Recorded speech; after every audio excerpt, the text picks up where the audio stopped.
Muito bem, nós estamos aqui para mais uma aula da nossa Escola Bíblica Dominical, cujo tema é a Igreja de Cristo e o Império do Mal.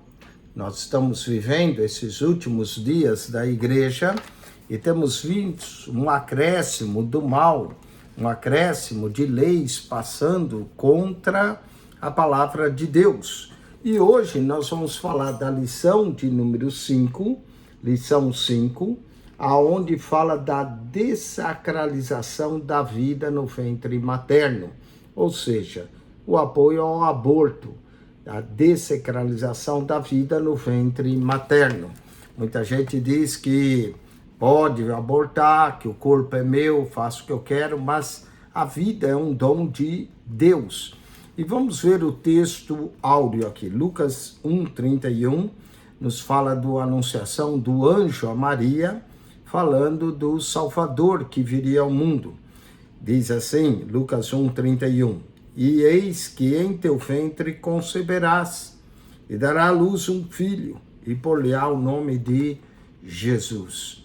A verdade prática desse verso é que a concepção divina de Jesus Cristo sacraliza a vida no ventre materno e se opõe à cultura da morte infantil no intrauterino do presente século. Muita gente diz que quer dessacralizar a vida humana, dizendo que o feto ou embrião pode ser tirado, mas nós vemos que no momento da concepção, não é como diz aqui, eis que em teu ventre conceberás, no momento da concepção se forma uma vida no ventre materno. E essa vida, ela é sagrada, como toda vida é sagrada. Por isso que um dos mandamentos de Deus é não matarás. E isso inclui a vida também no ventre materno. Nós vamos para a leitura bíblica em classe. Leitura bíblica em classe se encontra no texto de Lucas, capítulo 1, verso 26 a 33, e depois Lucas, capítulo 1, verso 39 a 45, que vai falar de duas crianças no ventre materno. Uma é a de Jesus, no ventre de Maria, e a outra de João, o Batista, no ventre de Isabel. Vamos lá. Lucas 1, 26, e no 6º mês foi o anjo Gabriel enviado por Deus a uma cidade da Galileia chamada Nazaré, a uma virgem desposada com um varão cujo nome era José, da casa de Davi. E o nome da virgem era Maria. E entrando o anjo onde ela estava, disse, salve, agraciada, o Senhor é contigo. Bendita és tu entre as mulheres. E vendo-a, ela turbou-se muito com aquelas palavras e considerava que saudação seria essa. Disse-lhe então o anjo, Maria, não temas, porque achastes graça diante de Deus. E eis que em teu ventre conceberá e darás à luz a um filho, e por-lhe-ás o nome de Jesus. Este será grande, e será chamado Filho do Altíssimo, e o Senhor Deus lhe dará o trono de Davi, seu pai, e reinará eternamente na casa de Jacó, e o seu reino não terá fim.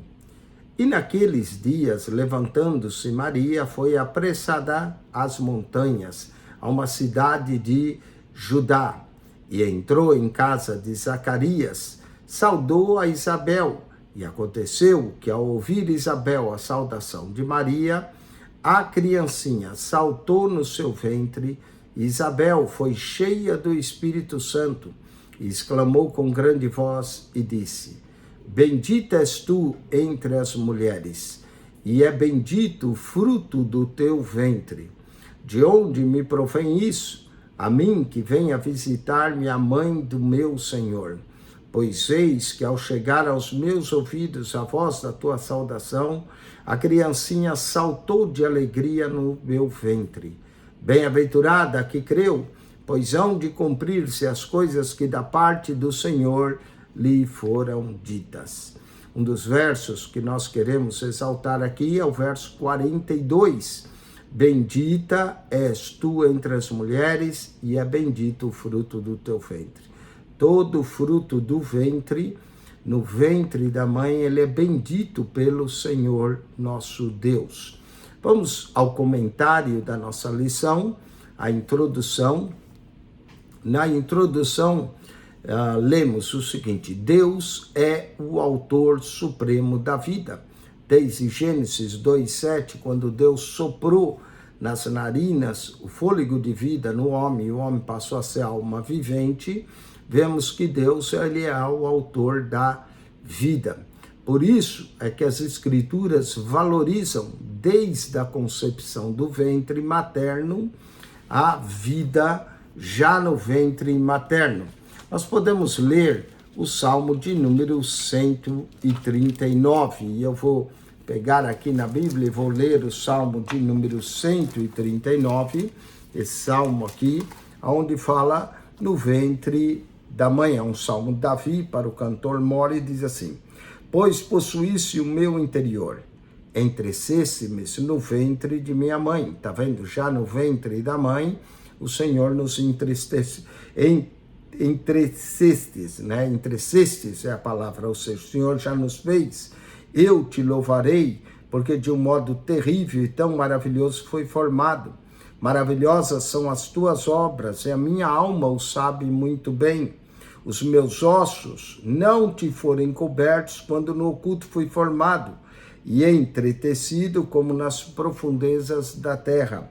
Os teus olhos viram o meu corpo ainda informe, e no teu livro todas as coisas foram escritas, as quais iam sendo dia a dia formados, quando nem ainda uma delas havia. Portanto, note, no verso 13 em especial, que o Senhor possuísse o nosso interior, entrecesse-me no ventre da minha mãe. O milagre da formação do ser humano já começa no ventre da mãe, e ali, no ventre da mãe, já vemos a ação divina de Deus. Assim, toda ideologia que tem o objetivo de alterar o conceito da vida acaba desqualificando a autoridade bíblica e faz uma apologia à cultura da morte infantil no útero. A palavra-chave aqui é vida. A ideia progressista que reivindica ao ser humano a autonomia sobre a vida afronta diretamente a soberania divina. Nesta lição, nós vamos estudar a concepção sobrenatural de Jesus Cristo, a apologia ideológica da cultura da morte e o conceito da sacralidade da vida ainda no útero materno. Não só Jesus foi gerado de forma miraculosa, vemos também que João, o Batista, também foi formado de forma miraculosa no ventre de Isabel. O milagre de Maria e o de Isabel são similares. Isabel tinha idade avançada, mas mesmo assim concebeu. Maria ainda era virgem e também concebeu. Vamos falar da concepção, em especial da concepção do Senhor Jesus Cristo, que torna sagrado o nascimento. Vamos começar, primeiro ponto, o anúncio do nascimento. Uma virgem aqui estava comprometida a casar-se com um varão da casa de Davi chamado José. O nome da virgem era Maria. Essa recebeu a visita de um anjo, o anjo Gabriel, que a visitou na cidade de Nazaré. 6 meses antes, esse anjo tinha falado com Zacarias na hora que ele queimava incenso. Esse ser angelical, Gabriel, faz uma revelação a Maria, dizendo que em teu ventre conceberás e darás à luz a um filho, e por-lhe-ás o nome de Jesus. Lucas 1:31. Diante dessa anunciação, ou desse inusitato, Maria indaga: como se fará isso, visto que não conheço varão? Ou seja, que eu conhecer é que ela teve intimidade, Lucas 1:34. A pergunta de Maria demonstra a perplexidade dela como virgem. Como é que se daria essa concepção sem a participação de um varão, de um homem. No Evangelho, a menção da cidade de Nazaré, ela é profética, Lucas 1:26, pois o Cristo seria chamado de Nazareno, Mateus capítulo 2, verso 23. Lucas também enfatiza a virgindade da donzela Maria e da descendência da qual ela vinha, da descendência também de José, da casa de Davi, Lucas capítulo 1, versículo de número 27. Vamos ler Lucas 1, 27, novamente. Aqui está a ênfase da onde ela era e também José, não é? Lucas 1, versículo de número 7. É uma virgem desposada com um varão, cujo nome era José, da casa de Davi, e o nome da virgem era Maria. Essas informações integram as profecias messiânicas e tornam fidedigno o relato bíblico. Isaías 7,14 diz: eis que a virgem conceberá e dará à luz a um filho, e seu nome será chamado de Emanuel. Também nos mostra que a profecia de que da semente da mulher sairia aquele que esmagaria a cabeça da serpente, Gênesis capítulo 3, verso 15. Certamente a concepção que Maria teve no seu ventre foi miraculosa. O anjo Gabriel explicou a Maria que essa concepção seria singular, miraculosa. Diz aqui: descerá sobre ti o Espírito Santo. E por isso declara que o menino que ia de nascer, esse santo, seria chamado Filho de Deus. Vamos ler Lucas 1:35.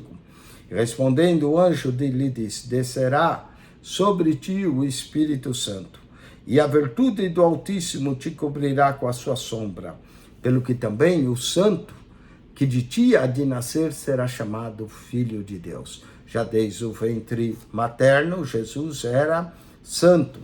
A jovem não pediu sinal algum, mas o anjo lhe comunicou a gravidez de Isabel como um incentivo à sua fé.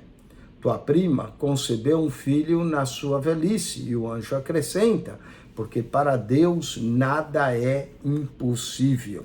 Então, o testemunho das Escrituras é que uma mulher estéril como Isabel conseguiu ficar grávida e preparou o mundo para crer e receber também o milagre da concepção de Jesus por meio de uma virgem. Se uma estéril pode ter filhos, também uma virgem o pode. A respeito dessa realidade, o anjo endossa ao referir a gestação de Isabel: e este é o 6º mês para aquela que era chamada estéril. Está dizendo claramente que Isabel não podia conceber, mas ela concebeu. E isso ajudou a Maria a crer que o milagre era possível. Ao finalizar a mensagem, o anjo completa: porque para Deus nada é impossível. Vamos ao ponto 3 da nossa lição, falando da bênção do nascimento. A vida é gerada no ventre de uma mulher, é um verdadeiro milagre. Eclesiastes capítulo 11, versículo de número 5. Vamos para o texto de Eclesiastes, o livro do pregador, capítulo de número 11, verso 5. Lemos assim, Eclesiastes 11, 5.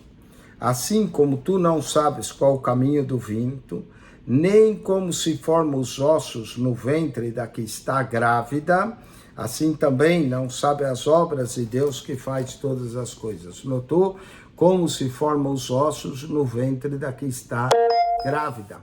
Pois Deus dotou o ser humano com a dádiva da procriação. Gênesis 1, 28. Por isso, o nascimento de filhos, ele é uma recompensa divina. Diz que o fruto do ventre é galardão do Senhor. Salmos 127, verso 3. Contudo, o dom da fertilidade de um ventre externo torna-se obstáculo para a vivência da maternidade. Gênesis capítulo 30, verso 1 e 2. Assim, a relevância da gestação e a sacralidade da vida no ventre da mãe são endossados quando a Bíblia registra a gravidez miraculosa de Maria e também, por que não dizer, de Isabel, que era estéril. Uma era virgem, jovem, a outra era de idade avançada, estéril. Isabel trazia no seu ventre João, o Batista, que seria o precursor do Messias, que nasceu com o objetivo de preparar o caminho do Senhor e um povo bem disposto. Maria portava no seu ventre o Filho do Altíssimo, o Rei eterno, o Santo que haveria de nascer dela, que nasceu para ser o Salvador, que é Cristo o Senhor. Essa foi a anunciação do anjo em Lucas 2, verso 11. Pois na cidade de Davi vos nasceu hoje o Salvador, que é Cristo o Senhor. Reolhando a sinopse do tópico 1, a história da concepção divina de Jesus Cristo ilustra para todos nós a sacralização da vida, desde o ventre materno, e ressaltando que toda gestação é um milagre e uma dádiva concedida pelo próprio Criador da vida humana. Vamos agora ao ponto 2, a cultura da morte, o projeto ideológico. A cultura da morte é um conjunto de ideias que visa modificar o conceito bíblico da vida. Entre as suas pautas estão a legalização do aborto, e não só do aborto, também como da eutanásia. Também eles fazem apologia ao suicídio e ao controle da natalidade. Mediante essas estratégias culturais, intelectuais e até mesmo política, impõe-se uma agenda de desconstrução da sacralidade da vida. Algo caro à cultura cristã, como vimos no tópico anterior. Nesse sentido, estimula-se a eugenia, o descarte do ser humano com alguma má formação, ainda no útero materno. Quantos e quantos médicos, quando encontram algo, encorajam a mãe a tirar o seu feto ainda no ventre materno. A maternidade, assim, é depreciada, a fim de que a mulher não deseje ser mãe. E o conceito de saúde reprodutiva é mudado para justificar o aborto como uma medida de saúde, para trazer justificativa. A criança não está bem, é melhor então abortar. E traz ainda a preservação da vida da mãe. O direito à vida no útero é substituído pelo direito incondicional da mulher sobre o seu próprio corpo. Eles advogam que a mulher é dona do seu corpo e ela faz o que quer. Portanto, por meio do aborto, ela decreta a morte do fruto do seu ventre. Vamos falar outro ponto dessa cultura da morte, o direito sobre o corpo. Essa cultura pós-moderna insiste que é direito do ser humano exercer autonomia sobre o seu próprio corpo. Essa ideia da liberdade total, do controle individual sobre a constituição física e o comportamento humano, é o slogan "Meu corpo, minhas regras". Esse é o grande slogan que eles usam. Isso é utilizado em defesa das liberdades sexuais e reprodutivas, bem como para a escolha de vida ou da morte ainda no ventre da mãe. Nessa percepção estão os direitos da prostituição, do aborto, da eutanásia, do suicídio e de outros. Qualquer opinião contrária é considerada como uma violação da liberdade humana. Nesse quesito, as Escrituras asseveram que o corpo deve ser nutrido e respeitado, conforme Efésios, capítulo 5, versículo de número 28. O apóstolo Paulo aqui está falando que ninguém maltrata o seu próprio corpo. Diz antes, não é? Efésios, capítulo de número 5, verso de número 28, diz assim: devem os maridos amar sua própria mulher como seu próprio corpo. Quem ama sua mulher ama a si mesmo. E o verso 29 diz: porque ninguém aborreceu a sua própria carne, antes alimenta e sustenta, como também o Senhor a igreja. Então aqui mostra que o corpo deve ser alimentado, sustentado, cuidado. E que, embora livre o ser humano, ele não tem o direito de profanar o seu próprio corpo. Em 1 Coríntios, Paulo é claro em dizer, 1 Coríntios capítulo 6, versículo de número 13, e nós vamos ler mais alguns versos aqui, que diz, 1 Coríntios 6, 13, os manjares são para o ventre, e o ventre para os manjares. Deus, porém, aniquilará tanto um como os outros, mas o corpo não é para a prostituição, senão para o Senhor, e o Senhor para o corpo.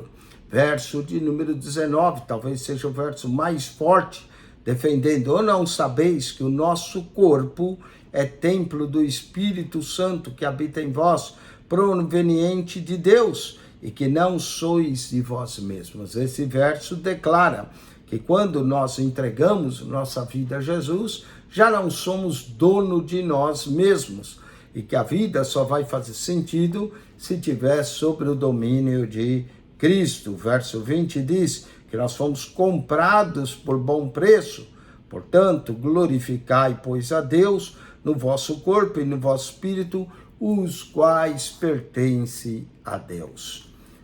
Então, vemos aqui que não é meu corpo, minhas regras. Se o corpo de um cristão pertence a Deus. Vamos à prática do aborto.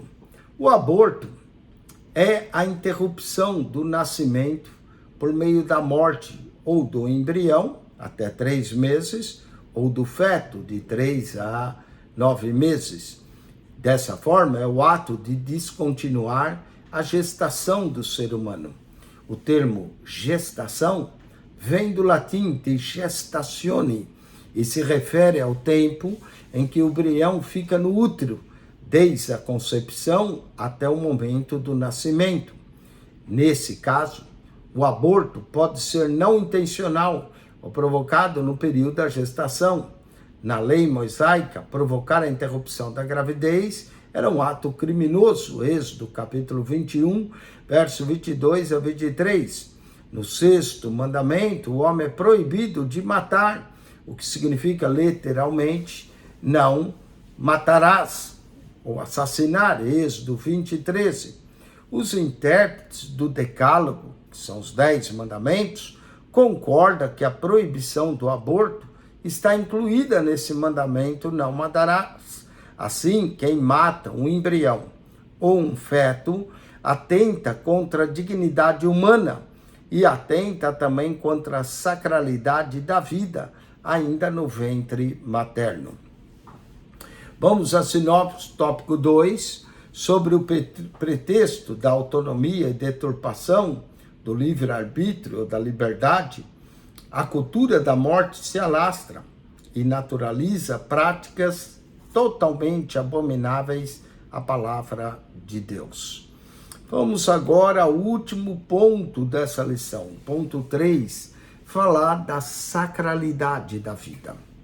A vida é inviolável. A vida humana, ela é sagrada. Ela é um ato criativo de Deus, o autor da vida. Deus é o autor e a fonte originária do fôlego de vida soprado nas narinas do homem. Gênesis 2:7. Jó, capítulo 12, verso 10, também fala isso. Nessa perspectiva, o princípio da sacralidade assegura a dignidade da pessoa humana e a inviolabilidade do direito à vida. Salmo 36, 9, Salmo 90, verso 12. Portanto, o valor da vida é absoluto e deve se sobrepor a qualquer outro direito ou interesse. Jesus mesmo diz que veio para dar vida e vida com abundância. Nesse aspecto, o princípio da defesa da vida humana, ele começa desde a concepção no útero materno e não pode conter exceções. Somente Deus tem o poder sobre a vida e a morte. 1 Samuel 2,6. Em uma sociedade secularizada, o cristão precisa tomar cuidado com esse relativismo e não fazer concessões e estar alerta quanto às ações de manipulação da sua consciência acerca do desrespeito à vida humana.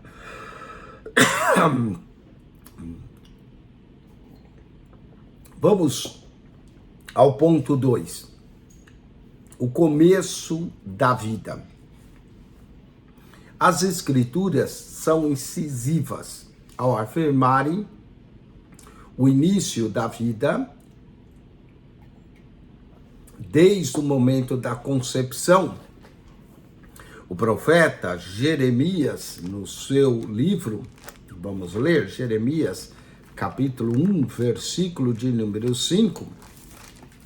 Jeremias está escrito assim: antes que eu te formasse no ventre, eu te conheci. Olha só esse conhecimento prévio de Deus. E antes que saísse da madre, te santifiquei, e as nações te dei por profeta. O rei também Davi diz isso no Salmo 139, verso 13. Deus é quem forma o ser vivo dentro do ventre da própria mãe. O Senhor entrecesse-me no ventre da minha mãe. O salmista afirma que Deus vê o embrião ainda informe. E Eclesiastes diz que até os ossos são formados no ventre da mãe. E o ama em todos os processos formativos da vida intrauterina, desde a fecundação até o nascimento e por toda a vida. Deus está tomando conta disso. No teu livro, todos os meus dias iam sendo escritos quando não havia nenhum. Então, portanto, de acordo com as Escrituras, a vida começa quando ocorre a união do sêmen masculino, do gameta masculino, ao óvulo feminino. Essa nova célula que nasce de um ser humano possui uma identidade própria. Portanto, o direito de nascer não pode ser interrompido por vontade, desejos ou caprichos humanos. Vamos à posição cristã. A igreja que mantém o princípio teológico de autoridade bíblica, onde diz, 2 Timóteo 3,16, toda a escritura é divinamente inspirada, defende a dignidade da vida humana e a inviolabilidade da vida desde o momento da sua concepção. As Escrituras nos ensinam que a vida humana é sagrada em todas as épocas do desenvolvimento da vida e que não pode de maneira nenhuma ser violada por nenhum tipo de cultura. 1 Samuel, capítulo 2, verso 6. Ratifica ainda que toda ideologia que seculariza os princípios bíblicos deve ser combatido. 2 Timóteo, capítulo 3, verso 8. Portanto, a sinopse, tópico 3, diz: as Sagradas Escrituras defendem a dignidade humana e a inviolabilidade da vida, desde a sua concepção, tal como a Igreja de Cristo deve fazer. Para concluir essa lição, a gestação e a procriação do ser humano são bênçãos divinas. Gênesis 9, verso 7. A concepção de Cristo no ventre de uma virgem certifica a sacralidade da vida intrauterina. A interrupção da vida em qualquer fase da gravidez é uma agressão ao direito inviolável de nascer. A valorização da dignidade humana, o direito à vida e o cuidado à pessoa vulnerável são princípios imutáveis do cristianismo bíblico. Eu vim para que tenham vida e vida com abundância. João 10:10. Acerca do assunto, a Bíblia assegura que Deus Ele é o autor e detentor da vida. Vamos ler o livro de Jó, capítulo 12, versículo de número 10. Olha só, Jó 12, 10. Lemos assim: que está na sua mão a alma de tudo quanto vive e o espírito de toda a carne humana.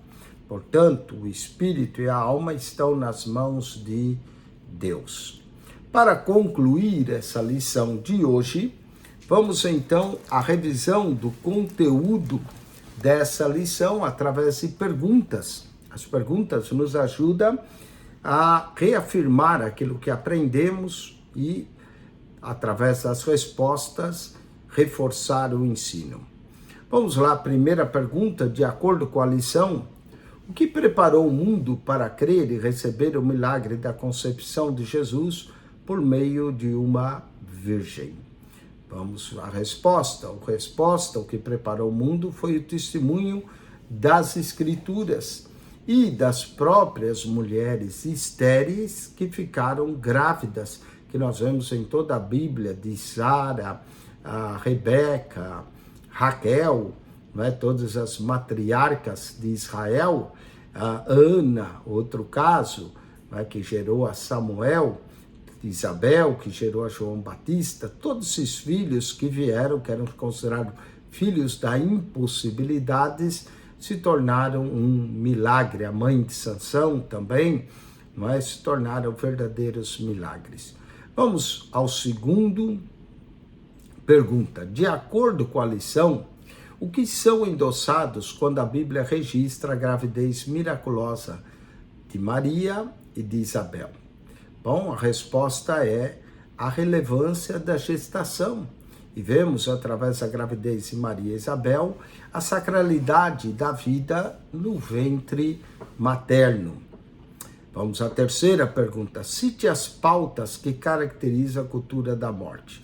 Bom, as pautas que caracterizam essa cultura são a legalização do aborto, a eutanásia, a apologia ao suicídio e o controle de natalidade. São essas as pautas que defendem essa cultura da morte.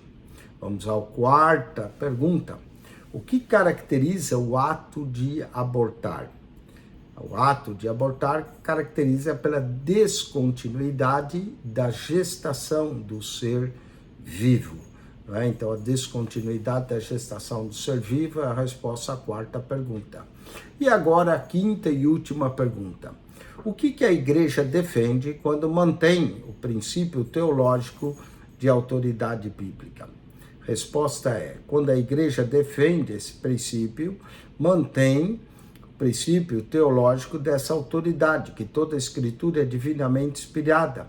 Portanto, defende a dignidade humana e a inviolabilidade da vida desde o momento da sua concepção. Bom, esperamos que você entenda. Nós estamos falando da Igreja de Cristo e o Império do Mal, e entre esse Império do Mal se encontra o aborto, o tirar a vida, o matar a vida no ventre, o tirar a vida através da eutanásia, do suicídio e até mesmo o próprio controle da natalidade. Vamos à lição, semana que vem nós vamos estudar a lição de número 6, a desconstrução da masculinidade bíblica, outro ataque, a desconstrução da masculinidade bíblica. Hoje os homens estão se tornando cada vez mais femininos, não é? E essa desconstrução dessa masculinidade bíblica na próxima semana. E na outra nós vamos falar da desconstrução da feminidade bíblica. Amém? Que Deus abençoe. Você pode acionar o nosso canal no YouTube, PR Eugênio Piacentini, o canal da Bíblia. Nós não só temos aulas da escola dominical, temos aulas de teologia para aqueles que querem aprender mais a palavra de Deus. Temos também o comentário de toda a Bíblia no nosso canal. Temos a Bíblia falada, lida para você. Temos lugares que fomos, viagens na Terra Santa, Israel, Roma, Grécia. São muitos e muitos vídeos para o seu enriquecimento e conhecimento da Bíblia.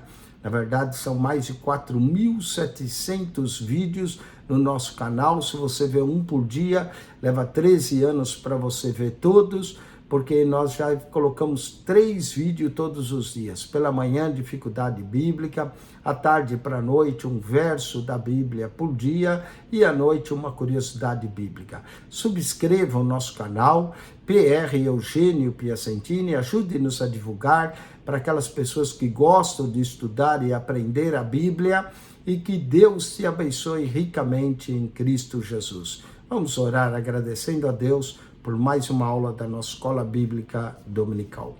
Pai Santo, Pai Justo, te agradecemos por essa lição que vem nos falar do valor que a vida tem e dessa cultura que tenta tirar ou matar a criança ainda no ventre materno. Que o Senhor tenha misericórdia tanto dos nossos governantes como daqueles que defendem o direito de retirar a vida ainda no ventre materno. Abre os nossos olhos, o nosso entendimento para compreender as verdades das Escrituras Sagradas e da vida humana. Assim nós oramos e lhe agradecemos em nome de Jesus. Amém. Deus abençoe a todos. Subscreva o nosso canal PR Eugênio Piacentini, o canal da Bíblia. Deus te abençoe ricamente em Cristo Jesus. Amém.